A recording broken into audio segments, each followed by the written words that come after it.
สนับสนุนโดยผงชาลาซิดใครชงก็อร่อยซื้อขายเลขเปลี่ยนรถยนต์มือสองอิมรอนคาเซลครบเครื่องเรื่องรถมือสองบางกายสมายคาหมอยาคลินิกรับรักษาตามตำราแพทย์แผนจีนนายิบหนังไก่ระเบิดอร่อยเลิศระเบิดทุกคำ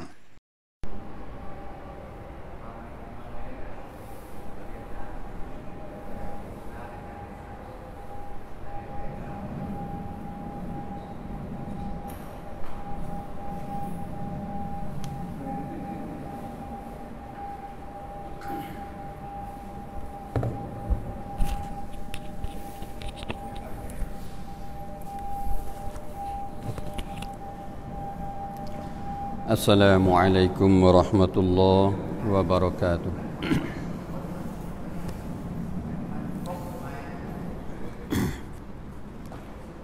อัลฮัมดุลิลละห์ครับชุกรต่ออัลลอฮฺ سبحانه และ تعالى นะครับที่อัลลอฮฺได้ให้อิดายะห์กับเรานะครับในการที่ได้มีเวลานะครับมาพูดคุยและก็มุซักกะเราะห์กันนะครับในเรื่องของอัลลอฮฺ سبحانه และ تعالى นะครับ ก็ความฮิดายะห์นี้นะครับได้จงประสบกับพี่น้อง ที่อยู่ในมัจลิสแห่งนี้นะครับและก็ตลอดจนถึงพี่น้อง ที่ยังไม่มีโอกาสนะครับได้มารวมในมัจลิสให้อัลลอฮฺ تعالى เนี่ยได้ฮิดายะห์นะครับชี้แนะให้มีโอกาสได้มารำเรียนและก็มุซักกะเราะห์กันนะครับในการพูดคุยกันถึงเรื่องของศาสนาของอัลลอฮฺ سبحانه และ تعالى นะครับ ทุกอย่างนะครับเราไม่มีความสามารถที่จะ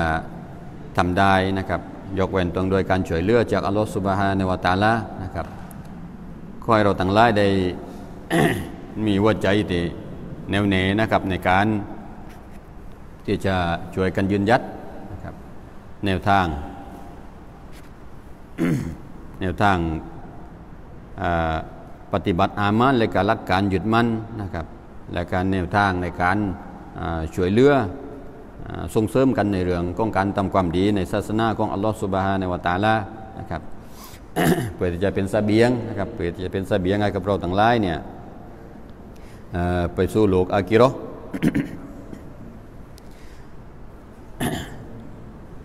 ทางบาโบนะครับพี่น้องอาจจะไม่เข้าใจที่ผมเคยพูดว่าตั้งเพจเนี่ย ที่บอกว่าตั้งเพจรบกวนก็ความช่วยเหลือกับพี่น้องอยู่นะครับก็คือ ตั้งช่องที่ทันบาโบฮัสซันซ่อนอยู่เนี่ยครับนะจะมีการข้อความช่วยเหลือนะครับก็ความสนับสนุนจากพี่น้อง ที่เคยบอกว่าคนละ20 บาทนะครับในการที่จะไปช่วยในเรื่องของพาหนะนะครับในการทำการเผยแผ่ศาสนาของอัลลอฮฺ سبحانه และ تعالى ยังคงรับการสนับสนุนจากพี่น้องอยู่นะครับ พี่น้องที่นี้ก็อาจจะถ้าหากพี่น้องมีความประสงค์ที่จะช่วยนะครับสนับสนุนก็บริจาคบ้านผมก็ได้นะครับในส่วนพี่น้องที่อยู่ต่างบ้านก็อาจจะใช้การโอนเข้าบัญชีที่ปรากฏข้างหน้าได้นะครับ أعوذ بالله من الشيطان الرجيم بسم الله الرحمن الرحيم الحمد لله رب العالمين والصلاة والسلام على أشرف المرسلين سيدنا محمد وعلى آله وصحبه أجمعين سبحانك لا علم لنا إلا ما علمتنا إنك أنت العليم الحكيم ولا حول ولا قوة إلا بالله العلي العظيم قال رب اشرح لي صدري ويسر لي أمري واحلل عقدة من لساني يفقه قولي قال المصنف رحمه الله تعالى ونفعنا والمسلمين بعلومه في الدارين آمين dan maha suci Allah Subhanahu wa ta'ala itu daripada bertaulan adalah yang dinamakan taulan seorang itu seorang yang ada antara keduanya tolong menolong อิลาอาคิริฮินะ ต่อไปยังอยู่ในหลักการยึดมั่นนะครับยังอยู่ในหลักการอากีดะห์ของเราที่จะต้องยึดกุมไว้ให้แน่วแน่นนะครับที่เราจะต้องยึดกุมไว้ในหัวใจสิ่งต่างๆเหล่านี้ที่เราจะพูดถึงต่อไปข้างหน้าเนี่ยคือสิ่งที่เราจะต้องยึดกุมเกี่ยวกับเรื่องภายในหัวใจล้วนๆนะครับเป็นสิ่งที่เราจะต้องยึดกุมไว้ในหัวใจล้วนๆdan maha suci Allah Subhanahu wa taala itu Allah Subhanahu wa taala นี่ปราศจากหรือบริสุทธิ์นะครับบริสุทธิ์ปราศจากเนี่ย daripada bartaulan จากการที่จะมีเพื่อนจากการที่จะมีสหายจากการที่จะมีคู่คิดแปลไปได้ทั้งหมดเลยนะบารตาลันเนี่ยมีเพื่อนมีมิตรสหายมีคู่คิดคู่ช่วยทำในการทำนู่นทำนี่นั่นก็เรียกบารตาลันปะนั้นบารตาลันฉะนั้นอัลลอฮฺ Subhanahu wa Taala เนี่ยไม่ได้มีในจุดๆนั้นไม่ได้มีในสิ่งเหล่านั้นไม่ได้มีในสิ่งเหล่านั้นฉะนั้นความหมายว่าตาลันนี่คืออะไรนะความหมายว่าบารตาลันนั้นadalah yang dinamakan taulan seorang itu เหมือนเราเนี่ย เวลาจะทำสิ่งไหนเนี่ยนะส่วนใหญ่เราก็ต้องมีเตาลันมีเพื่อนก้อยให้การสนับสนุนก้อยช่วยเหลือก้อยส่งเสริมกันเราได้ล่ะเราดอเอฟนะครับเราไม่มีความสามารถเราอ่อนแอ เราอ่อนแอเราไม่มีพลังเราไม่มีอำนาจใดๆนะครับเนี่ยเช่นเดียวกันในการทำงานศาสนาของอัลลอฮฺซุบฮานะฮูวะตะอาลาเนี่ยคนหนึ่งเนี่ยไม่มีความสามารถที่จะทำได้ในทุกๆสิ่งเราอ่อนแอเราไม่มีความสามารถฉะนั้นเราต้องใช้ตอลันเราต้องมีมิตรนะเราต้องมีทีมงานเราต้องมีคนที่ค่อยมาช่วยเหลือซัพพอร์ตเราในเรื่องในการที่จะทำสิ่งหนึ่งสิ่งใดก็ตาม ฉะนั้นที่เขาเชื่อว่าตาลันเนี่ยยังdinamakanตาลันseorang ituที่เชื่อว่ามีเพื่อนมีมิตรสหายนั่นก็คือ seorang yang antara keduanya tolong menolong คนหนึ่งที่ว่ามันมีระหว่างสองคนเนี่ยมีการtolong menolongมีการช่วยเหลือซึ่งกันและกันนั่นความหมายว่าคนหนึ่งระหว่างคนหนึ่งกับคนน้องคนหนึ่งเนี่ย ระหว่างคนหนึ่งกับคนหนึ่งเรียกว่า seorang itu seorang ระหว่างคนหนึ่งกับคนหนึ่งนั่นyang ada antara keduanya antara kedua seorang ซึ่งระหว่างสองคนนั้นtolong menolong มีการช่วยเหลือพึ่งพาอาศัยกันมีการซัพพอร์ตกันตัวนั่นแหละนั่นก็เรียกว่ามีโขคิดมีมิตรสหายมีคนคอยช่วยเหลือส่งเสริมกันนั่นก็เรียกว่าเตาลันพะนั้นก็เรียกว่าเตาลันโขคิดเพื่อนหรือว่ามิตรสหายมีการช่วยเหลือคอยส่งเสริมกันdan giliran manfaat antara keduanya antara kedua seorang และก็มีการแลกเปลี่ยนผลประโยชน์กันระหว่างคนสองคนนั่นก็เรียกเตาลันพะนั้นก็เรียกว่าเพื่อนโขคิดก็เรียกว่ามิตรสหายพะนั้นเรามีมิตรสหายเนี่ยมาถึงคนที่จะคอยช่วยเหลือกับเราแลกเปลี่ยนการช่วยเหลือแลกเปลี่ยนผลประโยชน์เหมือนกิเลรันมัมฟาดเนี่ยเรามีการแลกเปลี่ยนผลประโยชน์ระหว่างกันคำว่าเตาลันนั่นเรามีเพื่อนคนหนึ่งเนี่ยตั้งแต่รู้จักมาเอาแต่ก้องเขากินแต่ก้องเขาไปไหนกระจายรถก้องเขาไปไหนก็คือไม่เคยออกอะไรสักอย่างเบียร์ก็ไม่เคยออกนั่นก็ไม่ก่อนี่ก็อันนั้นไม่ใจมีกุศลมิตรสหายบันนั้นไม่ใจกูคิด อันนั้นกูกินอันนั้นบันนั้นว่าไม่ว่าเตาลันกูคิดมิตรสหายนี่คือมีการแลกเปลี่ยนกันมัมฟาดผลประโยชน์เนี่ยที่เขาที่เราออกแล้วเขาออกแล้วเราไปเปื่อนเขาแล้วเขาไปเปื่อนเราแล้วเราช่วยเหลือเขาแล้วเขาช่วยเหลือเราแล้วอันก็เรียกบาเตาลันบันนั้นมีการแลกเปลี่ยนผลประโยชน์ระหว่างบุคคลสองคนฉะนั้น maka yaitu bartaulan daripada sifat kekurangan yang mustahil ia sifatnan atas Allah Subhanahu wa taala ฉะนั้นการมีสิฟัตเช่นนั้น การบัรเตาลันมีโกกิดมีมิตรสหายเช่นนั้นเหมือนที่อธิบายมาเด็กเดียวนี้เป็นสิ่งที่สิฟัตที่กะกุรังันเป็นสิฟัตที่บกพร่องเป็นสิฟัตที่ว่าบุคคลคนหนึ่งเนี่ยมันมีความบกพร่องที่เราต้องมีเพื่อนมีมิตรสหายเนี่ยเพราะเรามีสิฟัตกะกุรังันเรามีสิฟัตคุณลักษณะที่ไม่มีความพร้อมมีความบกพร่องเราจะทำสิ่งนั้นคนเดียวไม่ได้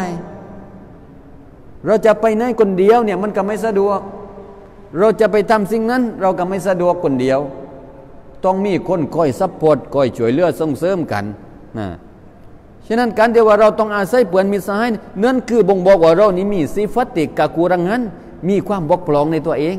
มีความไม่สมบูรณ์ในตัวของเราฉะนั้นสิ่งนี้เนี่ยยังมุสตาฮินอิโยสิฟัตกะกุรังันนั้นอาตัสอัลลอฮุซุบฮานะฮูวะตะอาลาเป็นสิฟัตที่มุสตาฮินบนอัลลอฮฺซุบฮานะฮูวะตะอาลาหมายถึงว่าอัลลอฮฺซุบฮานะฮูวะตะอาลาเนี่ยไม่จำเป็นต้องมีมิตรไม่จำเป็นต้องมีสหายไม่จำเป็นต้องมีโกกิดโกก้อยช่วยเหลือส่งเสริมแลกเปลี่ยนมัมฟาอัตแลกเปลี่ยนผลประโยชน์กันไม่จำเป็นตรงนั้นอัลลอฮฺซุบฮานะฮูวะตะอาลาปราศจากบริสุทธิ์จากการมีสิฟัตเช่นนี้ไอ้สิ่งนี้นี่คือของเราไม่ใช่สิฟัตของอัลลอฮฺซุบฮานะฮูวะตะอาลาอัลลอฮฺซุบฮานะฮูวะตะอาลาไม่ต้องอาศัยเพื่อนไม่ต้องอาศัยคนคอยมาค้ำจุนไม่ต้องอาศัยคนมาคอยส่งเสริมไม่ต้องอาศัยคนมาช่วยผลักดันแลกเปลี่ยนผลประโยชน์ระหว่างกันไม่มีตรงนั้นที่พูดตรงนี้มาถึงว่าอัลลอฮฺซุบฮานะฮูวะตะอาลานี่ปราศจากสิฟัตตรงนี้มุสตาฮินไม่มีบนอัลลอฮฺซุบฮานะฮูวะตะอาลานะ dan maha suci Allah Subhanahu wa taala daripada baranuh และก็อัลลอฮฺ Subhanahu wa taala เนี่ยเป็นผู้ที่ปราศจากบริสุทธิ์ daripada baranuh จากการที่จะมีลูกbaranuh นี่ก็คือมีลูกอัลลอฮฺ Subhanahu wa taala เนี่ยไม่มีลูกไม่เป็นป้าของใครไม่เป็นพ่อแม่ของใครไม่เป็นบุปการีของใครอัลลอฮฺ Subhanahu wa taala เนี่ยไม่มีใครเกิดมาจากอัลลอฮฺ Taala mana baranuh ni tercarai daripada Allah Taala sewaktu แปลว่าคลอดออกมาแยกออกมาจากอัลลอฮฺ Subhanahu wa taala นั้นสิ่งหนึ่ง tercarai นั้นแปลว่าออกมาจากอัลลอฮฺ Taala เนี่ยสิ่งหนึ่งฉะนั้นการที่เป็นเช่นนั้นมหาสุจีอัลลอฮฺ Taala ไม่เป็นเช่นนั้นมีสิ่งหนึ่งที่โกรธออกมาจากอัลลอฮ์เกิดมาจากอัลลอฮ์ตาลาแยกมาจากอัลลอฮ์ซุบฮานะฮูวะตะอาลาไม่มีตรงนั้นมหาสุจีปราศจากสิ่งเหล่านั้นกุลฮุวัลลอฮุอะฮัด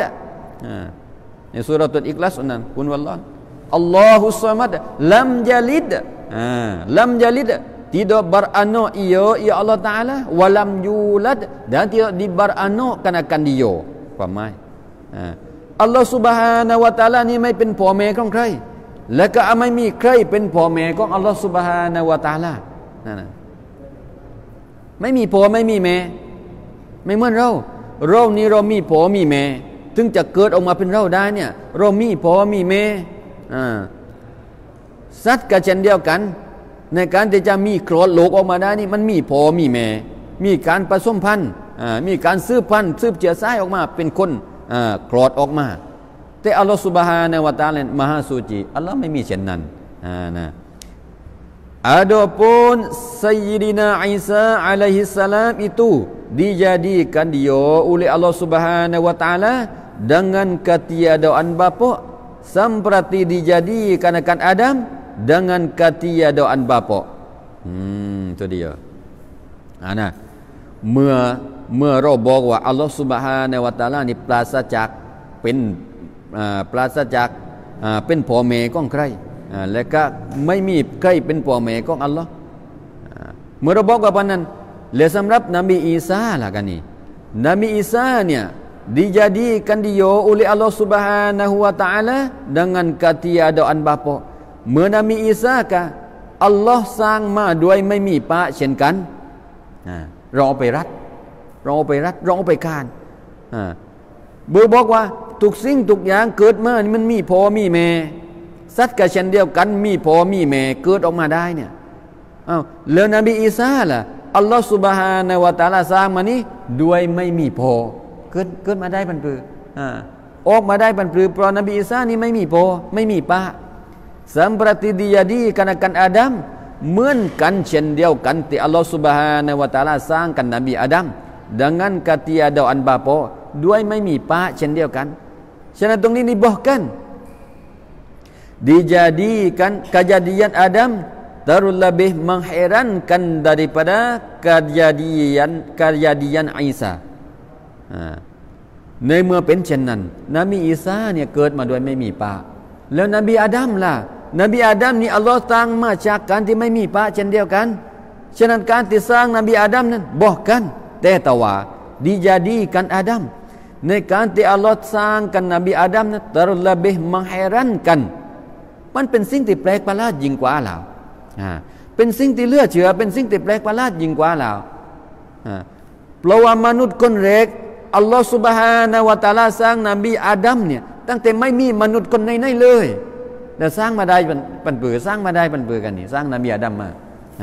ไอ้นั้นไม่ยิงติดแปลกว่าไปเลยหรืออันนั้นเลยนี่terlebih mengherankan daripada kejadian Isa มันเป็นสิ่งที่สุดที่แปลกมากว่าจากการที่อัลลอฮ์สร้างกันนบีอีสาเลยเพราะว่านบีอีสาเนี่ยถูกสร้างมานบีอาดัมอัลลอฮ์สร้างมาตั้งแต่ไม่มีมนุษย์สักคนหนึ่งฉะนั้นสร้างนบีอีสานี่มันเป็นเรื่องง่ายสำหรับอัลลอฮ์ตะอาลาในการที่ไม่ให้มีป้านั่นนี่อิลัดกันนี่อิลัดkarena dijadikan Adam daripada tanah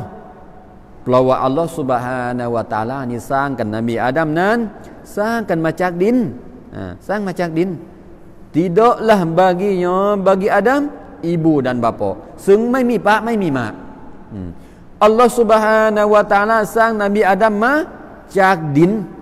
โดยไม่มีป้าไม่มีมาฉะนั้นสิ่งนั้นไม่เป็นสิ่งที่แฮรันไม่เป็นสิ่งที่แปลกประหลาดมากไปว่าจากการสร้างนบีอีสาหรือ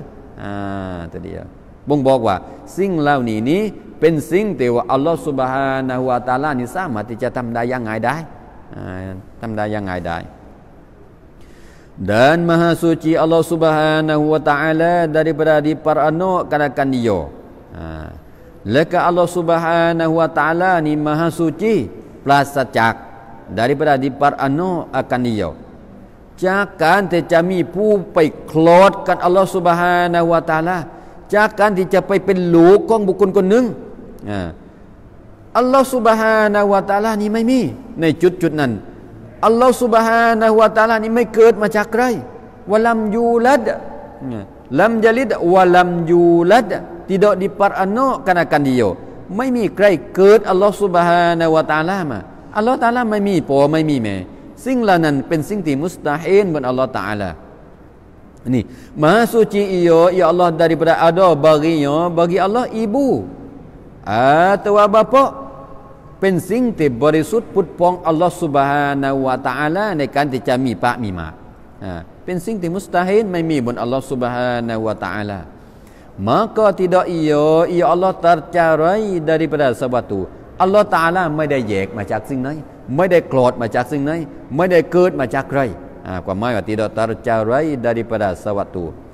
อัลลอฮฺซุบฮานะฮูวะตะอาลานี่ไม่ได้แยกมาจากสิ่งไหนไม่คลอดมาจากสิ่งไหนไม่แบ่งแยกมาจากสิ่งไหนทั้งสิ้นมหาสุจิความหมายว่าจากวะลัมยูลัดdan maha suci Allah Subhanahu wa taala daripada dapat dibandingkan akan zat Allah Subhanahu wa taala และก็อัลลอฮฺ Subhanahu wa taala นี่เป็นผู้ที่บริสุทธิ์พุทธพองมหาสุจินี่ปราศจาก daripada dapat dibandingkan akan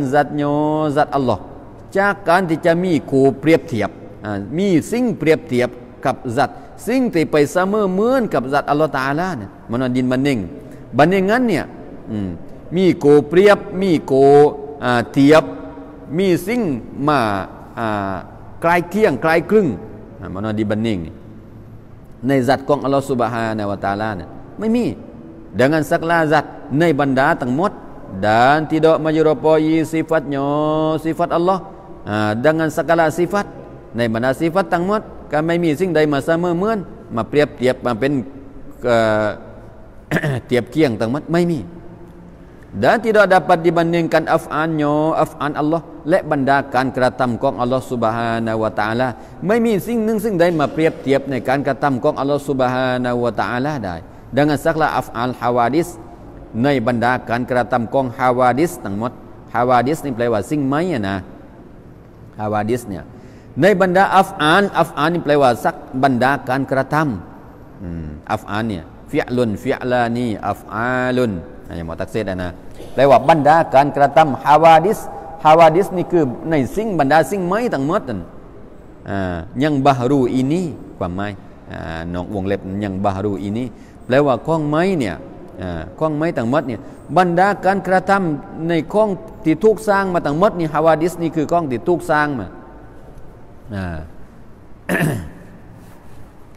ข้องฮาวาดิสข้องที่ถูกสร้างนี่ก็คืออาลัมนะก็เรียกนะอาลัมอัลอาลามุฮาดิซุนมาจากตัวนั้นมาจากอัลอาลามุฮาดิซุนแปลว่าอาลัมนี่คือฮาดิสกองที่ถูกสร้างทั้งหมดกองที่บังเกิดขึ้นไม่ทั้งหมดนั่นคืออาลัมทั้งหมดมันก็เรียกมันเป็นนาติจอมันเป็นคำตอบมันเป็นก็เรียกว่าคำตอบสุดท้ายมาจากอัลอาลามุมุตะกัยยิรุนมาจากตัวนู้นนะมาจากตัวนู้นแปลว่าบรรดาอาลัมทั้งหมดเนี่ยของไม่ของที่ถูกสร้างทั้งหมดเนี่ยอาลัมนี่คือมาซิวัลลอฮ์นะของที่ว่าจากอัลลอฮ์ Subhanahu wa Ta'ala ทั้งหมดก็เรียกว่าอาลัมอัลอาลามูนี่มุตะกัยยิรุนแปลว่ามันมีการเปลี่ยนแปลงทั้งหมดอาลัมของที่จากอัลลอฮ์ Subhanahu wa Ta'ala นี่มุตะกัยยิรุนฉะนั้นวะกุลลุมุตะกัยยิรินฮาดิซุนทุกสิ่งที่มีการเปลี่ยนแปลงนะเดี๋ยวเปลี่ยนแปลงปานนั้นนั่งเปลี่ยนแปลงปานนี้มั่งเขาเรียกว่าฮาดิซุนเป็นกองไม้เหมือนมนุษย์นี่เหมือนเราเนี่ยเรานี่เปลี่ยนแปลงมาจากน้ำอสุจิที่หลังมากรอดเป็นก้อนเลือดเป็นก้อนเนื้อจนกระทั่งออกมาเป็นมนุษย์นั่นก็เรียกมีการเปลี่ยนแปลงตลอดเวลาอากาศล่ะอากาศนี่เราสามารถที่จะสัมผัสได้ทุกวันเรียกว่าชาวมอกเต็มมัดเรียกว่าชาวมอกเต็มมัดต่างบ้านต่างเมืองนะฉะนั้นพอมาวันเย็นนี่ไม่มีแล้วล่ะพอมาว่าคำนี่มัดไม่มีมอกแล้วล่ะนั่นมีการเปลี่ยนแปลงอยู่ตลอดเวลาทุกสิ่งทุกอย่างฉะนั้นวะกุลลุมุตะกัยยิรินฮาดิซุนทุกสิ่งทุกอย่างที่มีการเปลี่ยนแปลงนะอันนั้นเป็นกองไม้ทั้งหมดเป็นกองไม้ทั้งหมดเป็นกองที่เพิ่งมีกันมาทั้งหมดฉะนั้นอัลลอฮฺ Subhanahu wa Ta'ala ไม่ได้เป็นเช่นนั้นนะเลยคำตอบบอกว่าอัลอาลามุฮาดิซุนกันนี่ของจากอัลลอฮฺ Subhanahu wa Ta'ala นั้นฮาดิซุนเป็นกองไม้ทั้งหมดนะเป็นกองไม้dan tidak mengandalkan kunhi zatnya zat Allah ตรงนั้นอ่านว่ากุนฮีนะใช่ประเทศmemangนะภาษาอาหรับ dan tidak mengandalkan akan kunhiนี่mana hakikat hakikat zatnya zat Allah ไม่มีใครสามารถที่จะล่วงรู้ถึงกุนฮีสัตว์ของอัลลอฮฺ Subhanahu wa Ta'ala ฮากิกะตสัตว์ของอัลลอฮฺ Subhanahu wa Ta'ala จะเป็นเช่นไรจะเป็นแบบไหนนี่วัลลอฮุอะลัมไม่มีใครสามารถที่จะรู้ได้ไม่มีใครสามารถที่จะรู้ได้ฉะนั้นyakni tidak mengandalkan akan hakikat zatnya zat Allah Ta'alaไม่มีใครสามารถที่จะล่วงรู้สามารถที่จะรับรู้ได้จินตนาการเข้าไปถึงฮากิกัตสัตว์ของอัลลอฮฺ Subhanahu wa Ta'ala แก่นแท้มโนกุนีนี่คือฮากิกัตคือแก่นแท้ของแท้ของแท้จริงๆนั่นฮักสัตว์ของอัลลอฮฺ Subhanahu wa Ta'ala เนี่ยไม่มีใครสามารถที่จะล่วงรู้ได้เราจะนึกสักแค่ไหนก็ตามเราจะจินตนาการสักแค่ไหนก็ตามไม่มีใครสามารถที่จะล่วงรู้ได้ในฮากิกัตสัตว์ของอัลลอฮฺ Subhanahu wa Ta'ala นะฉะนั้นเมื่อที่อบูบากรบอกว่าอะไรล่ะอบูบากรบอกว่าอะไรล่ะ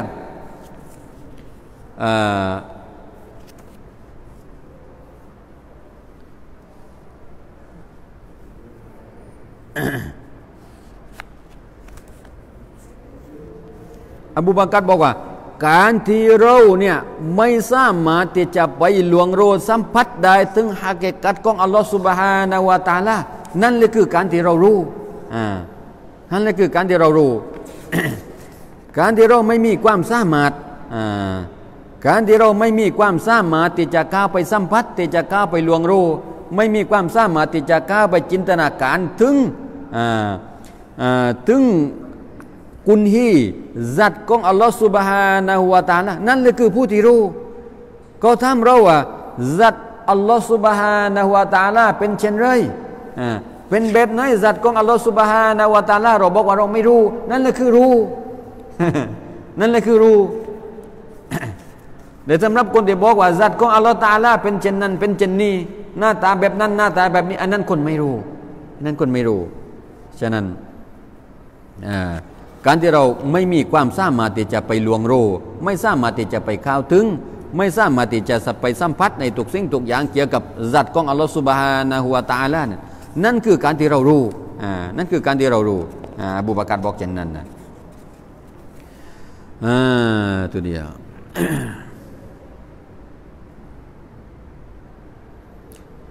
dan hakikat sifatnya sifat Allah oleh seorang daripada Nabi yang mursal leka hakikat sifatของ Allah Subhanahu wa taala ไม่มีใครสามารถที่จะล่วงรู้ได้ oleh seorang ไม่มีใครสามารถที่จะรู้ได้ daripada Nabi yang mursal บรรดา Nabi ที่เป็นรอซูลทั้งหมดนั้นก็ไม่มีใครสามารถที่จะรู้ได้ในกุนฮีในฮากิกัตsifat ของ Allah ฮากิกัตzat ของ Allah dan segala malaikat yang muqarrabin และก็บรรดามาลาอิกะห์ทั้งหมดที่ใกล้ชิดกับอัลลอฮฺซุบฮานะฮูวะตะอาลาเนี่ยมาลาอิกะห์ทั้งหลายเหล่านี้นี่ไม่สามารถที่จะล่วงรู้ได้ในกุนฮีฮากิกัตซัตของอัลลอฮฺซุบฮานะฮูวะตะอาลามุกอรรบินแปลว่ามาลาอิกะห์ที่มีการพวกที่ใกล้ชิดตรงนี้นี่ไม่ใช่ว่าใกล้ชิดเหมือนนิวเรากับนิวเราปนนี้นะมาลาอิกะห์ที่มุกอรรบินนี่มุกอรรบินแปลว่ามาลาอิกะห์ที่มีการใกล้ชิดกับอัลลอฮฺซุบฮานะฮูวะตะอาลานี่ไม่ใช่ว่าใกล้ชิดเหมือนนิ้วเรานี่ชิดกัน5 นิ้วบัดนี้ชิดกันบัดนี้ไม่ใช่นะเราอยากเข้าใจเช่นนั้นความใกล้ชิดตรงนี้หมายถึงว่าผู้ที่ว่ามาลาอิกะห์ผู้ที่มีการใกล้ชิดกับอัลลอฮฺซุบฮานะฮูวะตะอาลาในการทำอิบาดัตในการรู้จักกับอัลลอฮฺซุบฮานะฮูวะตะอาลาผู้ที่รู้จักกับอัลลอฮฺซุบฮานะฮูวะตะอาลาผู้ที่ใกล้ชิดกับอัลลอฮฺซุบฮานะฮูวะตะอาลาคือผู้ที่ว่าหัวใจของเขานี่ใกล้ชิดมีการอามันอิบาดัตจนกระทั่งหัวใจของเขานี่ใกล้ชิดกับอัลลอฮฺซุบฮานะฮูวะตะอาลาในหัวใจไม่ใช่ในเกี่ยวกับยิเซมเกี่ยวกับวัตถุไม่ใช่ฉะนั้นhanya iyalahนั้นเรายกไปยังอัลลอฮฺซุบฮานะฮูวะตะอาลานะyang mengetahui akan diri Allah เพราะว่าแต่จริงอัลลอฮฺซุบฮานะฮูวะตะอาลานั่นแหละคือผู้ที่รู้ในจัตของอัลลอฮฺซุบฮานะฮูวะตะอาลาเองอัลลอฮฺตะอาลาตานั้นเป็นผู้ที่รู้ล่วงรู้ถึงจัตของอัลลอฮฺซุบฮานะฮูวะตะอาลาเองรู้ถึงสิฟัตของอัลลอฮฺตะอาลาเองผู้อื่นไม่มีใครสามารถที่จะล่วงรู้ได้แม้กระทั่งมาลาอิกะฮ์มุกอรรบินฉะนั้นmaka adalah ia Allah sekarang ฉะนั้นอัลลอฮฺซุบฮานะฮูวะตะอาลาจนถึงเดียวนี้นี่ก็บอกว่าอัลลอฮฺซุบฮานะฮูวะตะอาลาจนกระทั่งถึงเดียวนี้นี่sekarangนี่ภายหลังจากที่อัลลอฮฺซุบฮานะฮูวะตะอาลาได้สร้างทุกสิ่งทุกอย่างมาเมื่อก่อนทุกสิ่งทุกอย่างนี่มันไม่มีฉะนั้นหลังจากที่อัลลอฮฺซุบฮานะฮูวะตะอาลาสร้างทุกสิ่งทุกอย่างจนมาถึงเดียวนี้อัลลอฮฺซุบฮานะฮูวะตะอาลานี่seperti adanya dahulu juga sebelum lagi diadakan kaunun อัลลอฮฺซุบฮานะฮูวะตะอาลาก็คือยังคงอยู่เหมือนเดิมก่อนจากที่ลากีdiadakan kaunun kaununนี่แปลว่ามัคลูกอตสิ่งที่ทรงสร้างทั้งหมดก่อนที่อัลลอฮฺซุบฮานะฮูวะตะอาลาจะสร้างกันมัคลูกทั้งหมดนั้นอัลลอฮฺซุบฮานะฮูวะตะอาลาอยู่แบบไหนจนกระทั่งถึงตอนนี้ sekarang ini อัลลอฮฺซุบฮานะฮูวะตะอาลาก็ยังคงอยู่แบบนั้นไม่มีการเปลี่ยนแปลงนี่ก็เรียกว่าเป็นอะกีดะห์อะห์ซุนนะฮ์วัลญะมาอะห์นะเป็นคำพูดหนึ่งจากคำพูดของจากบรรดาคำพูดของอิหม่ามชาฟิอีรอฮิมะฮุลลอฮ์บอกว่าแต่จริงอัลลอฮฺซุบฮานะฮูวะตะอาลาเนี่ย อัลลอฮฺตะอาลาอยู่อย่างไรเป็นแบบไหนไม่มีการยึดติดกับซาตานตีไม่มีการเอากันซาตานตีก่อนจากที่อัลลอฮฺซุบฮานะฮูวะตะอาลาจะสร้างกันติดสร้างกันทุกสิ่งทุกอย่างอัลลอฮฺตะอาลาอยู่แบบไหนหลังจากที่อัลลอฮฺตะอาลาสร้างติดสร้างซาตานตีสร้างทุกสิ่งทุกอย่างอัลลอฮฺตะอาลาก็ยังคงอยู่แบบนั้นไม่ใช่ว่ามาเปลี่ยนแปลงขึ้นไม่ใช่พออัลลอฮฺสร้างซาตานตีขึ้นมาสร้างติดขึ้นมาต่างหกเนี่ยบนหลังทรายกว่านาหลังนี่ก็ได้ติดต่างหกนะไม่ใช่พอหลังจากที่อัลลอฮฺตะอาลาสร้างติดขึ้นมานี่อัลลอฮฺตะอาลาจะไปโยนในติดนั้นโยนในติดนี้ติดนู่ติดนั้นมันไม่ใช่นะอัลลอฮฺตะอาลาก็ยังคงอยู่เหมือนเดิมไม่มีอาศัยติดไม่มีอาศัยซาตานตีเหมือนเดิมความหมายตรงนี้นะdulu sebelum lagi diadakan kaununนี่แปลว่ามัคลูกอตสิ่งที่ทรงสร้างทั้งหมดนั้นkaunun ni segala alam yang pada wujud ini หมายถึงว่าบรรดาอาลัมyang pada wujud ini ที่มีอยู่นี่นะkaununนั้นdan tidak ada Allah itu dilalukan atasnya atas Allah zamanunอะไรดีนะและก็อัลลอฮฺ Subhanahu wa taala เนี่ยtidak ada Allah itu แต่จริงอัลลอฮฺ Subhanahu wa taala เนี่ยไม่ได้ล่ะ dilalukan atasnya atas Allah ไม่ผ่านไม่ก้าวผ่านบนอัลลอฮฺ Subhanahu wa taala เนี่ยอะไรล่ะ zamanun การเวลาการเวลาไม่สามารถจะเลยผ่านอัลลอฮฺซุบฮานะฮูวะตะอาลาไปได้การเวลานี่อัลลอฮฺซุบฮานะฮูวะตะอาลาสร้างมานะเวลาเนี่ยเราต้องอาศัยเวลาล่วงเลยไปจากเมื่อก่อนเนี่ยเมื่อก่อนนี่เราเป็นเด็กวันนั้นนี่ยังเล่นรถทิพย์อยู่เลยยังงัดทิพย์รถทิพย์อยู่เลยวันนั้นใช่ไหมอยู่โรงเรียนนี่หนุ่มเก่งกาสั้นอยู่โรงเรียนนี่เราเล่นโคลนกันอยู่โรงเรียนเราไปปลูกผักบุ้งในแปลงพักปลูกป้าไปวันเวลามันได้หลวงเลยมันผ่านเราไปจนกระทั่งมาถึงตอนนี้เนี่ยเราอายุไป40 50 60นั่นก็เรียกว่าเนื่องจากเวลานี้มันได้ก้าวผ่านเรามันไปก้าวผ่านเราเลยทำให้เรานี้มีอายุมากขึ้นด้วยเวลาที่มันผ่านเราไปแต่อัลลอฮฺซุบฮานะฮูวะตะอาลาล่ะพี่น้องตั้งแต่วันที่อัลลอฮฺซุบฮานะฮูวะตะอาลาสร้างมัคลุกนี้มาจนถึงกระทั่งถึงตอนนี้การเวลาก็ยังคงไม่สามารถที่จะไปเกี่ยวข้องไม่สามารถที่จะก้าวผ่านอัลลอฮฺซุบฮานะฮูวะตะอาลาได้เราเท่านั้นเวลาถึงจะก้าวผ่านเราได้นะ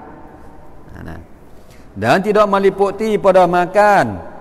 และก็อัลลอฮฺซุบฮานะฮูวะตะอาลาtidak meliputi pada makan จะไม่ครอบคลุมในเกี่ยวกับสถานที่meliputiนี่แปลว่าครอบคลุมไปเอา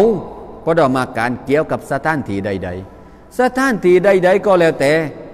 อัลลอฮฺซุบฮานะฮูวะตะอาลานี่จะไม่ปึงปิ้งไม่ปึงป้าและก็ไม่ยึดอยู่เกี่ยวกับสถานที่อัลลอฮุเมาจูดุนบิลามากานินอัลลอฮฺซุบฮานะฮูวะตะอาลามีอยู่โดยไม่อาศัยสถานที่ใดๆbersamaan di atas arash นี่ปัญหาใหญ่ตรงนี้นะที่มีการตกเถียงมีการรัดมีการจนกระทั่งถึงว่าไม่ประกอบกันกันยังนะ ตรงนี้นะ bersamaan di atas arash อัลลอฮฺซุบฮานะฮูวะตะอาลาเนี่ย bersamaan ความหมาย bersamaan di atas arash เนี่ยอัลลอฮฺซุบฮานะฮูวะตะอาลาและต่อไปนะbersamaan yang berpatutan dengan kebesaran Allah Ta'ala นี่ก็เรียกเป็นการให้ความหมายตามซะลัฟมาจากอายะห์อัรเราะห์มานุอะลันอาร์ชิสตาวาอัรเราะห์มานุอะลันอาร์ชิสตาวาอายะห์นั้นอัลลอฮฺ Subhanahu wa Ta'ala เนี่ยอิสติวาbersamaan แปลว่าอัลลอฮฺ Subhanahu wa Ta'ala อิสติวาอารัชแบบไหนเนี่ยก็เรียกว่าเป็นการbersamaanเป็นการอิสติวาที่มีการปะโตดเหมาะสมกับความยิ่งใหญ่ของอัลลอฮฺ Subhanahu wa Ta'ala เราตั้งเปลือละมุฟาววิดอนลิร็อบบิฮิเรามอบหมายให้กับอัลลอฮฺ Subhanahu wa Ta'ala ความหมายว่าอัลลอฮ์มานุอัลันอาราชิสตาวาอัลลอฮ์ سبحانه และ تعالى จะเป็นแบบไหนสิฟัตอิสติวาเนี่ยเรามอบหมายให้เป็นสิฟัตที่มุฟวิดุลลิร็อบบิฮิมอบหมายให้กับอัลลอฮ์ سبحانه และ تعالى อย่าไปแปลมันสิเพราะเราไม่สามารถที่จะลวงรู้ได้นี่ก็เรียกแปลในตามทัศนะของซะลัฟฟุศอลิฮ์ไม่ให้ความหมายว่าการอิสติวาของอัลลอฮ์ سبحانه และ تعالى เนี่ยบารซามอนที่เหมาะสมกับความยิ่งใหญ่ของอัลลอฮ์ تعالى ไม่ใช่ไปแปลว่าอัลลอฮ์ تعالى นี่ประทับเนื้ออารัชประทับนี่มันเป็นราชาทรัพย์บ้านเราเรียกว่านางบ้านเรานี่อันใหญ่นี่เรียกว่านางฉะนั้นถ้าแปลว่าอัลลอฮ์ تعالى นี่นั่งอยู่บนอารัชปะนั้นเด้อก็ไม่แตกต่างเลยกับเรานั่งอยู่บนเก้าอี้ตรงนั้นเลยนะ ฉะนั้นพี่น้องก็ต้องคิดเอาเองเลยนะกันนี่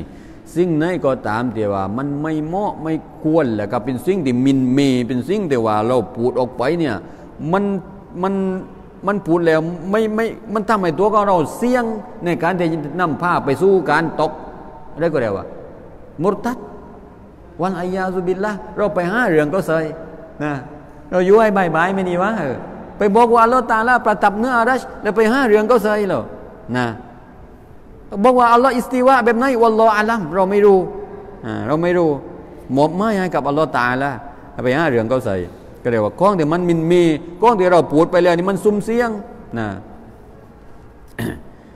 seperti barang yang dikehendaki kehendaki Allah Taala เหมือนกับสิ่งที่อัลลอฮ์ตะอาลาต้องการอัลลอฮ์ตะอาลาอิสติวาแบบไหนเอาที่อัลลอฮ์ซุบฮานะฮูวะตะอาลาต้องการอิสติวาอุลลอฮ์istiwa Allah Subhanahu wa taala di atas arasy-Nya itu istiwa yang patut dengan kebesarannya kebesaran Allah. Nah, ฉะนั้นอิสติวาแบบไหนเป็นอิสติวาแต่ว่าอัลลอฮ์ตะอาลาเหมาะสมกับความยิ่งใหญ่ของอัลลอฮ์yang tidak diketahui kan bagaimana rupanya ซึ่งไม่มีใครสามารถที่จะลวงรู้ถึงรูปแบบรูปนี่รูปแบบไหนที่อัลลอฮ์ตะอาลาอิสติวาเหนืออารัชเนี่ยไม่มีใครสามารถที่จะลวงรู้ได้ไม่มีใครสามารถที่จะลวงรู้ได้เราอย่าไปป้าตัวเองก้าวไปซุ่มเสียงพี่น้องเลยนะberkata Syekh Bugawi pada tafsir firman Allah Subhanahu wa taala summastawa 'alan arsh พี่น้องจำไว้ตรงนี้นะเวลาเราได้ยินเขาพูดเวลาเราได้ยินเขาเล่งนะเราพอได้มีความรู้กับเขามั่งเราพอได้ตามตาได้ก็ได้ท่านกับเขามั่ง เวลาเขาเล่งนั่นนะเชคบูกาวีกล่าวตับเซตกันในอายะซุบฮาอัลลอฮ์ที่กล่าวว่าซุมมัสตาวาอัลันอารัชเปิดสุรตุนอาราฟในสุรตุนอาราฟเนี่ยเราลองเล่กันนี่ใครที่ตับเซตแบบไหนเคยที่อ้ายความหมายแบบไหนเนี่ยนะkataเชคบูกาวีเชคบูกาวีบอกว่าberkata An-Kalabi dal muqatil makna istiwa istaqarra yakni tataf นี่อะไรพี่น้องแลดีเชคบูกาวีบอกว่ามีอยู่2คนนะ2คนนี้เป็นการให้ความหมายว่าอัลลอฮฺซุบฮานะฮูวะตะอาลานี่อิสตากรอyakni tatapนี่แปลว่าประทับอยู่สถิตอยู่tatapนั่นฉะนั้นคนที่พูดberkata An-Kalabi และก็มุกอติล2คนนี้เราให้เข้าใจว่าเป็นคนที่ว่าอยู่ในมัซฮับของท่านอิหมัมอะห์มัดบินฮัมบัลนะมัซฮับของท่านอิหมัมอะห์มัดบินฮัมบัลเนี่ยมันมีอยู่2กลุ่มนะมีอยู่2กลุ่มหนึ่งนี่ก็เรียกว่ากลุ่มฟูดอละกลุ่มฟูดอละนี่คือกลุ่มที่ว่าให้ความหมายกับอัลลอฮฺซุบฮานะฮูวะตะอาลาเนี่ยเป็นความหมายที่ว่าเหมาะสมกับอัลลอฮฺซุบฮานะฮูวะตะอาลาเป็นผู้ที่ให้ความหมายเป็นเหมาะสมกับอัลลอฮฺซุบฮานะฮูวะตะอาลาเช่นเคยล่ะกลัวได้พวกที่อยู่ในสังกัดมัซฮับอัมบาลีก็เรียกเช่นอิบนุรอญับอิบนุลเจาซีนะอันนี้ก็เรียกว่ามันอีกพวกนึงก็เรียกว่าพวกฮัชวียะนะพวกฮัชวียะนี่คือเช่นเนี่ยเช่นอันกาลาบีสุไลมานอิบนุลมุกอตินคนนี้นะอันนี้ก็เรียกว่าเป็นคนที่อยู่ในสังกัดมัซฮับอิหมัมฮัมบัลอิบนุอะห์มัดบินฮัมบัลเช่นเดียวกันมัซฮับฮัมบาลีก็เรียกว่า แต่ว่าเป็นพวกที่ว่าโยในพวกอัชวิยะเป็นพวกที่ให้ความหมายตามซอฮิดให้ความหมายตามผิวเผินก็เรียกว่าให้ความหมายตามผิวเผินซึ่งความหมายเหล่านี้เป็นความหมายที่อัลลุสนะห์วัลญะมาอะห์ไม่ยอมรับในการให้ความหมายนี้ไม่ยอมรับถึงเป็นความหมายที่ว่ามันเป็นความหมายที่ว่าเป็นสิฟัตของยิเซมเป็นสิฟัตของวัตถุอันกะลาบีและก็มุกอตินบอกว่ามาโนอิสติวะที่ว่าซุมมัสตาวะอะลันอารัชที่บอกว่าอัลลอฮฺ Subhanahu wa taala อิสติวะเนื้ออารัชมาโนอิสตะกรอ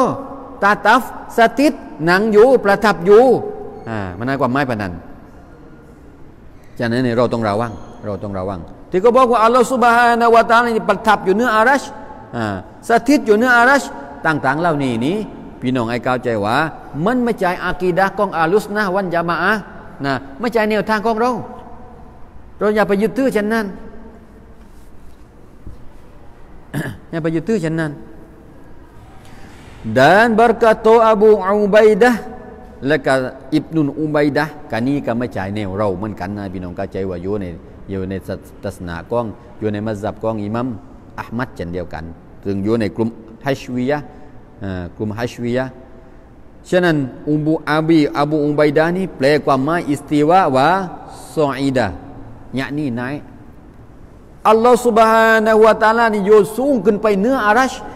แปลว่านั้นความหมายว่าnaikแปลว่าขึ้นมโนอิสติวะมโนซออีดะห์มโนnaikแปลว่าขึ้นอัลลอฮฺ Subhanahu wa taala นี่อยู่เหนือขึ้นไปจากอารัชอยู่เหนือขึ้นไปจากอารัชฉะนั้นแนวทางนี้เวลาเราได้ยินเวลาเราได้รับฟังเวลาเราได้มีการใต้ถอดมาจากผู้ที่ว่าเขาให้ความหมายแบบนี้นี่ให้พี่น้องเข้าใจทันทีว่านี่ไม่ใช่แนวทางของอะห์ลุสนะห์วัลญะมาอะห์เป็นแนวทางของพวกฮัชฟียะห์ที่ให้ความหมายกับอัลลอฮฺ Subhanahu wa taala ตามปีเพิ่นวันอิยาซุบิลละเป็นสิฟัตของมักลุกเป็นสิฟัตของสิ่งที่ตกสร้างเป็นสิฟัตของยิซิมสิ่งต่างๆเหล่านั้นdan telah mentakwilkan oleh Mu'tazilah akan istiwa dengan istilaนี่สำคัญแล้วพวก Mu'tazilah นี่คือพวกที่ว่าแวกแนวพวกที่ว่าแวกแนวความคิดของเขาอากีดะห์ของเขานี่แวกแนวออกไปจากแนวทางของอัลลุสนะห์วัลญะมาอะห์มันให้ความหมายอิสติวะdengan istila yakni ในวงเล็บ memilih atau memerintah มันให้ความหมายว่าอิสติวะนั้นความหมายว่าปกครองหรือว่าบังคับมีเลนี่แปลว่าถือกรรมสิทธิ์หรือว่ามัมรตอแปลว่าปกครองแต่ว่าเพียงแต่ให้ความหมายเท่านั้นแต่มันไม่ยอมรับสิฟัตนี้ให้กับอัลลอฮฺ Subhanahu wa taala สิฟัตการปกครองสิฟัตการบังคับเนื้ออารัชการปกครองเนื้ออารัชเนี่ย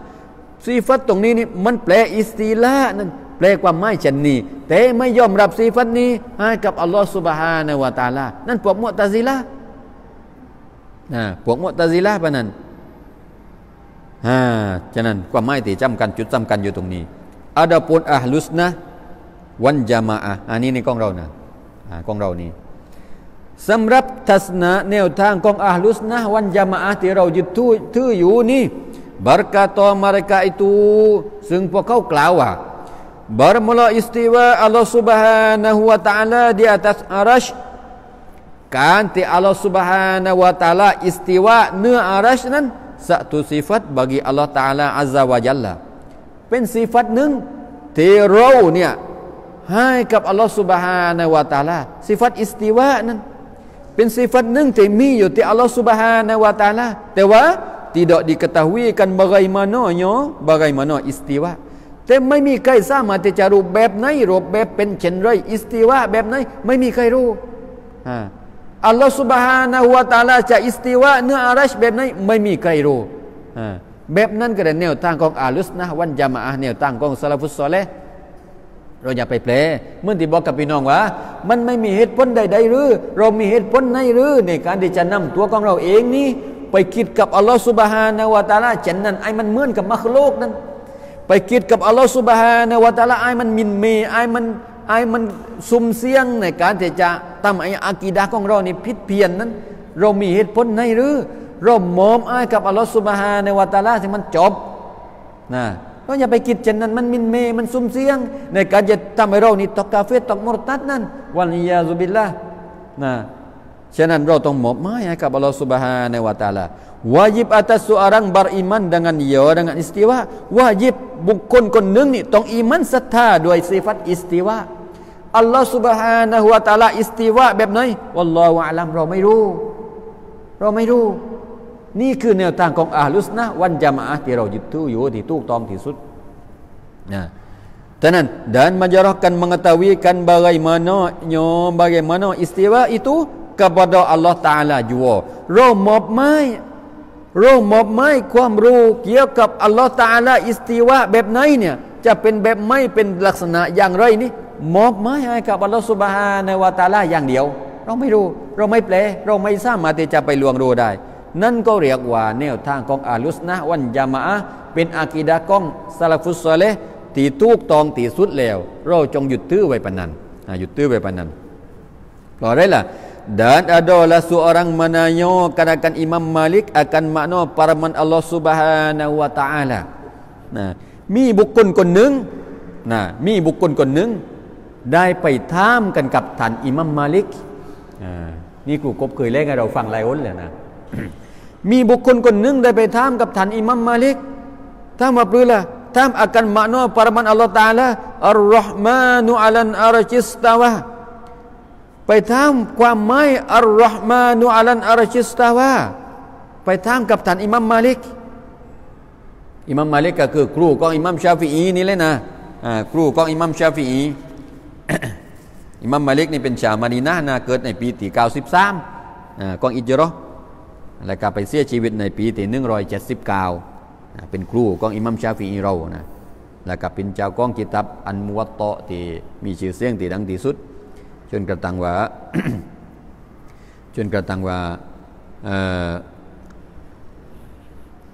อิหมัมชาฟิอีของเราบอกว่า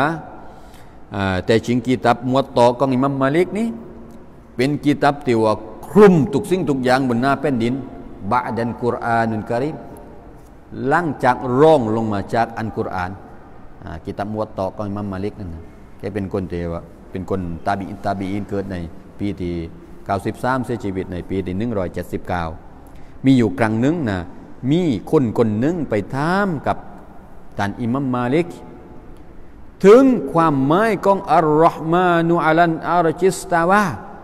ไปถามความหมายอัลลอฮ์มานุอัลันอาร์ชิสตาวาkatanya bagaimana istiwa Allah Subhanahu wa taala di atas arasy-Nyaว่าอัลลอฮฺ Subhanahu wa taala อิสติวะแบบไหนบนอารัชนั้น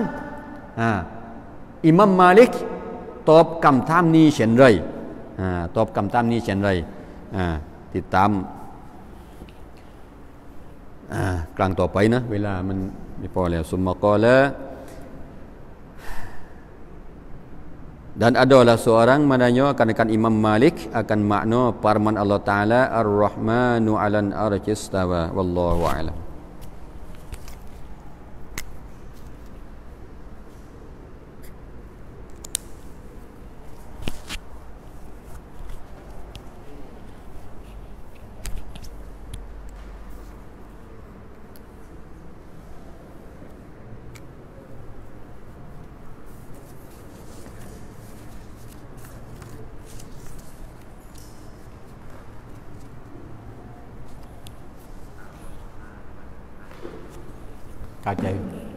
Cao chạy mà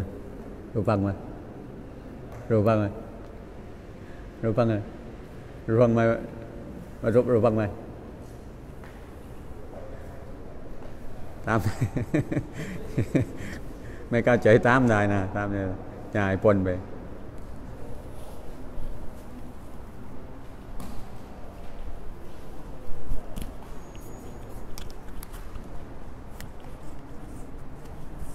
เป็นสิ่งที่สำคัญเลยนะอากีดะห์เนี่ยเพราะว่ารอซูลุลลอฮ์เนี่ยใช้เวลาถึง13 ปีในการที่พูดเรื่องอากีดะห์ล้วนๆไม่มีเลยพูดเรื่องการถือศีลอดการทำมายังไรที่มักกะห์13 ปีไม่ได้เร่งถึงเรื่องนี้เร่งเรื่องอากีดะห์ล้วนๆให้รู้จักอัลเลาะห์ตะอาลาล้วนๆบิสมิลลาฮิรเราะห์มานิรเราะฮีม Alhamdulillahi Rabbil Alamin. Qala al-musannif rahimahullahu ta'ala wa nafa'ana bi'ulumihi fid daraini amin. Wa an Yazid bin Aswad annahu shalla ma'a Rasulillahi sallallahu alaihi wa Qalaข้างหลังนะ Wa an Abi Hurairah radhiyallahu anhu หะดีษนี้รายงานจากอบีฮุไรเราะห์เป็นซอฮาบะห์คนหนึ่งที่จำหะดีษนะปันว่าหะดีษจำมากที่สุดอบีฮุไรเราะห์เนี่ย Qala berkata ia Abi Hurairah qala Rasulullah sallallahu alaihi wasallam Rasulullah Abi Hurairah บอกว่าแต่จริงรอซูลุลลอฮ์ได้บอกไว้ได้กล่าวไว้ว่าอินนามาจุอิลันอิมามุตรงนั้นนะตรงนั้นไหมมัดอินนามาจุอิลันอิมามุliyutamma bihi bahwa sesungguhnya nah kalau saya kuat mai banan lahเวลาตัวครูสอนเราอินนามานี่ก็อาดาตุนฮัสรีเป็นก็เรียกว่าเป็นเครื่องหมายที่ชี้ในว่ามันเป็นการจำกัดเป็นการเน้นเป็นการเจาะจงอินนามาอาดาตุนฮัสรีก็ได้อินนามา bahwa sesungguhnya ju'ilan imamu dijadikan akan imam itu แต่จริงเราสุลบอกว่าแต่จริงเขาได้มีอิหมัมขึ้นมาในการนำละหมาดเนี่ยในการมานำสมัยังนี้ลิยุตัมมาบิsupaya diikutkan akan dia kan imam dengan imamลิยุตัมมาบิsupaya diikutkan akan dengan dia dengan imam เพื่อที่จะให้ได้มีการตามกันกับอิหมัมนี่เลยในการมายังนั้นเราสุลบอกว่านั้นแต่ว่าให้ได้มีอิหมัมนำละหมาดนำมายังนั้นเพื่อที่จะให้ได้มีการตามกับอิหมัมผู้นี้และผู้นำนี่ตัวฉะนั้นเมื่อเป็นฉะนั้นเมื่อมีอิหมัมแล้วนั้นฟาอิซาเนี่ยนะเราจำไว้เลยกันนี่เมื่อมีอิหมัมนั้นเราตามอิหมัมแล้วเขาเป็นอิหมัมเรานี่เป็นมะมุมฉะนั้นเมื่อมีอิหมัมแล้วนี่ฟาอิซากับบารอฟะกับบบิรูmaka apabila takbir ia imam kabbiru maka takbirullah oleh kamu sekalian เมื่อใดก็ตามที่อิหมัมได้ทำการตักบีรฟะกับบบิรูท่านทั้งหลายจงตักบีรอิหมัมตักบีรก่อนอิหมัมตักบีรก่อนเราต้องจะตักบีรนะมาสอนนะอิหมัมตักบีรก่อนไม่ว่าเหลือนลุงกลเหลือนอะไรก็ได้ตักบีรอิงเตกอนรัดหรือตักบีรอะไรก็แล้วแต่เราจะลงไปสุยุดเราจะลงไปร้องก็ตามอิหมัมก็ตักบีรก่อนเราอย่าตักบีรแต่ก่อนอิหมัมนี่เมื่อเราบางทีอัลลอฮฺอักบัรอิหมัมยืนอยู่นี่เลยเราอัลลอฮฺอักบัรไปก่อนแล้วแคบจริงๆพออิหมัมอัลลอฮฺกลางแรกอัสสลามุอะลัยกุมวะเราะห์มะตุลลอฮ์เราอยู่กลางหลังแล้วอันเราแคบจริงๆนี่นะไม่เวลานี่กระทั่งเวลามายังสักเดียวนึงนี่อันนี้ก็บอกว่านบีบอกว่าเขาก็แต่งตั้งอิหมัมขึ้นมานี่เพื่อให้เราตามอิหมัมตักบีรเราจึงตักบีรนบีบอกห้ามกันนี่ตรงนี้วะลาตุกับบิรูฮัตตายุกับบบิรอ dan jangan takbir oleh kamu sekalian hatta yukabbira enggo takbir iyo imam บุษต่างหลายเนี่ยอย่าได้ตักบีรเราสุลบอกว่าบุษต่างหลายนี่ท่านต่างหลายนี่อย่าได้ตักบีรก่อนจนกระทั่งว่าอิหมัมนี่ตักบีรเสียก่อนwa iza raka'a farka'u dan apabila rangka ia imam farka'u maka rangka oleh kamu เมื่อใดอิหมัมเนี่ยได้รองกอแล้วmana raka'a ni apabila sudah rangka ia imam เมื่อใดอิหมัมนี่ได้รองกอแล้วfarka'u เราก็จงรองกอให้อิหมัมรองกอก่อนเราจะไปนั่น wala tarka'u hatta yarka'a dan jangan rongkoklah oleh kamu sekalian ท่านทั้งหลายอย่าได้ทำการรองกอ hatta yarka'a enggo rongkok iyo imam จนกระทั่งว่าอิหมัมรองกอซะก่อนเราอย่าไปก่อน wa idza qala dan apabila berkata iyo imam sami Allahu liman hamidah เมื่อใดอิหมัมได้กล่าวว่าสามีอัลลอฮุลิมันฮามิดังนี่ฟะกูลู maka berkatalah oleh kamu sekalian ฉะนั้นท่านทั้งหลายนี่กล่าวว่าอัลลอฮุมมะร็อบบานาละกัลฮัมด เรากล่าวแบบนั้นมันมีเรื่องราวนะมันมีเรื่องราวในการที่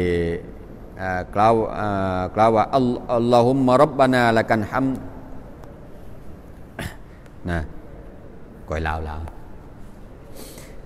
ฉะนั้นเมื่อใดอิหมัมกล่าวว่าซามีอัลลอฮุลิมันฮามิดะเนี่ยท่านทั้งหลายก็จงกล่าวว่ารับบานาละกันฮัม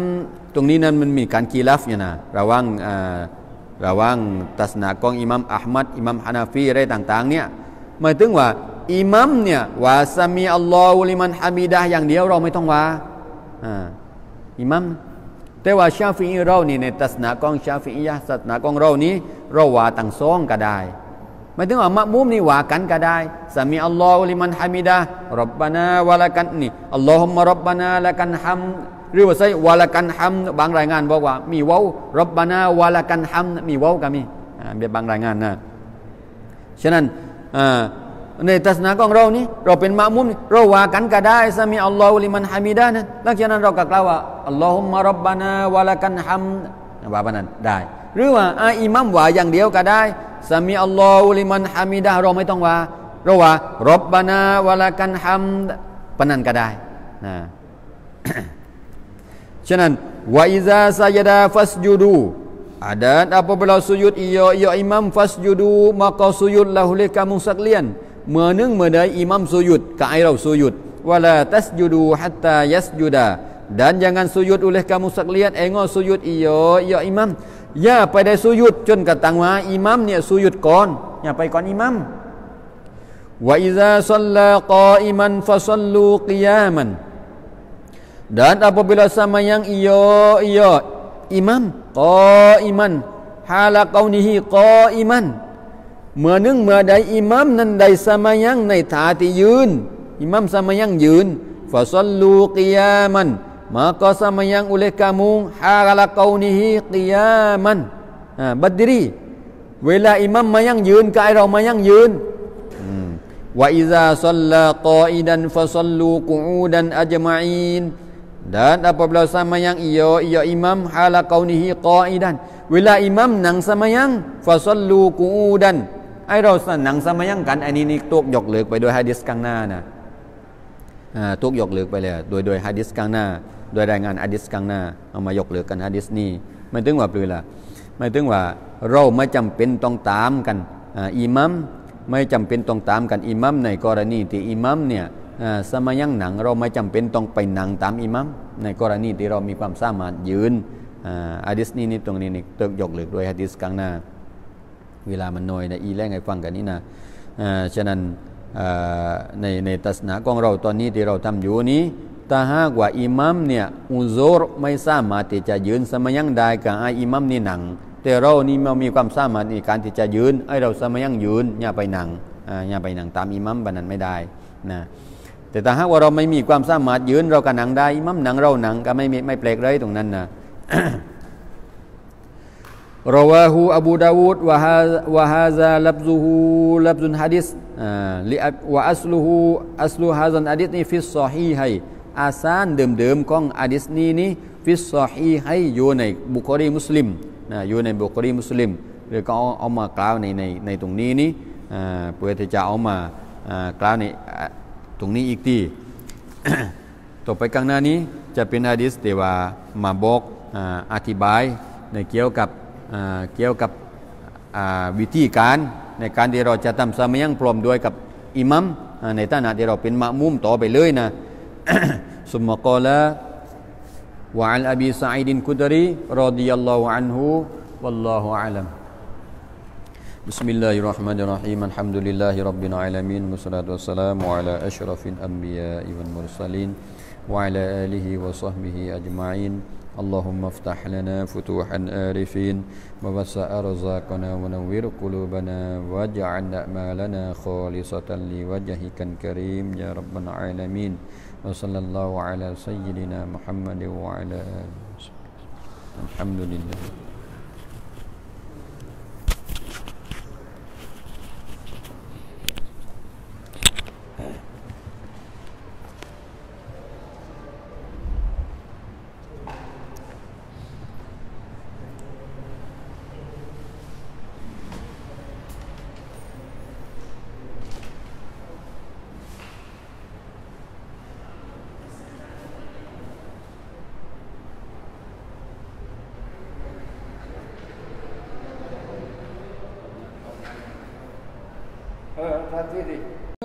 ผงชากาแฟผสมสำเร็จตราลาซิดใครชงก็อร่อย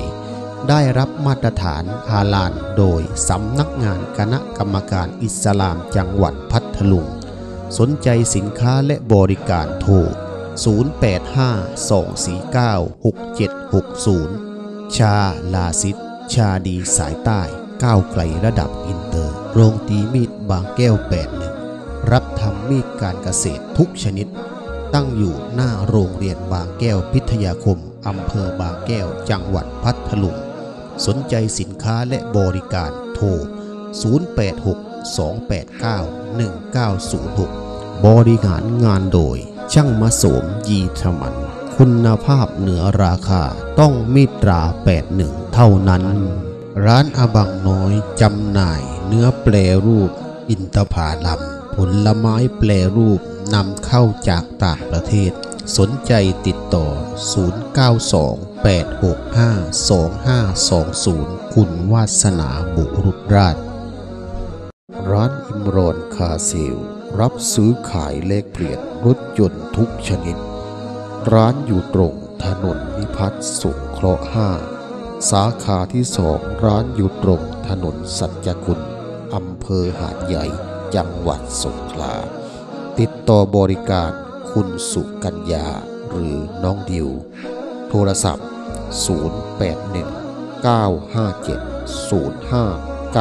0819570594 ร้านอิมรอนคาเซลครบเครื่องเรื่องรถมือสองต้องบางกายสมายคา